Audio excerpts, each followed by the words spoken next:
What do you see in those swing states right now? Well, we saw those 6 key states, and the 6 are 3 in the Rust Belt, 3 in the Sun Belt. So you've got Arizona, Florida, Michigan, North Carolina, Pennsylvania, and Wisconsin. That's going to determine who's the president next year. Donald Trump won those states in 2016 by a little over 450,000 votes. And in the last 13 weeks, there have almost been 9 million unemployment claims. Wow. I mean, that shows you the gradation here. Chris, what is the pandemic overlay on the history of 2016? How does a pandemic fold in to those 6 swing states? Well, I mean, I think it's not just the unemployment numbers here. I mean, not to be morbid, but you also have, enormous death tolls here. What you've also seen, particularly in a state like Florida, which is an absolute must-win. If there's one state that Trump cannot afford to lose, it's Florida. And you're seeing now Joe Biden, above with the 538 aggregate poll numbers outside of the margin of error. What you're seeing in Florida is that absolutely vital 65 and older age cohort breaking against Trump towards the vice president. I think you have to, extrapolate that is a direct result of the pandemic and, sadly, those death totals. Chris, how much does the employment issue suck the oxygen away from trade issues, which were so important in 2016 and will likely be very much on the forefront heading into November?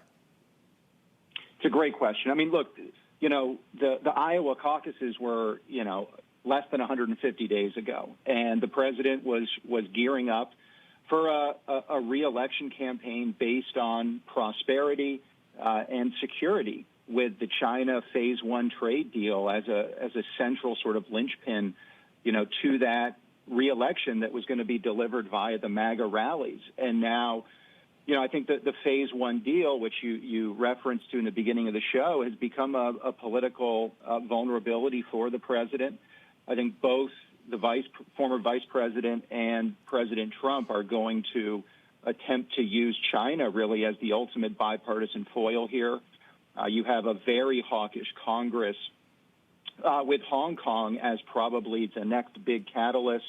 Reports as well that new quote-unquote national security law might be implemented as early as July, not as September. So I think the China narrative is going to be is certainly going to stay with us through the fall and longer. It'll stay with us. It'll stay with us. The question is what the tenor of it will be and what the focus will be. There's a question about culpability. I know the Senate is holding a hearing on that later today. There's a question about tech supremacy.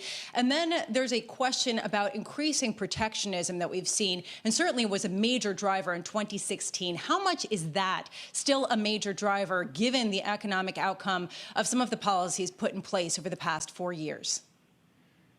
I mean, I think it's really kind of it's gone, to paraphrase Spinal Tap, it's really gone to an 11.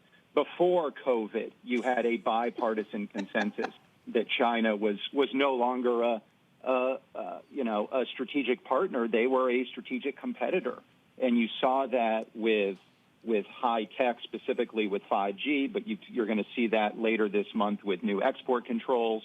You saw that with Huawei. And you've seen that on some of the human rights issues. But now with the pandemic, you have folks like, Tom Cotton, Republican from Arkansas, Josh Hawley, Republican from Missouri, really making almost sort of a reparation-style push against the Chinese Communist Party for their culpability in the pandemic. So it's really sort of across the board. And then when you look at Vice President Biden, I mean, at the time, I thought it was a huge issue, but so much else was going on. Vice President Biden referred to Chairman Xi as a thug in the March Democratic primary. Democrats tend to look at China more through the prism of human rights, labor, and the environment. So it's a pretty tough forecast, really, regardless of who wins the presidency.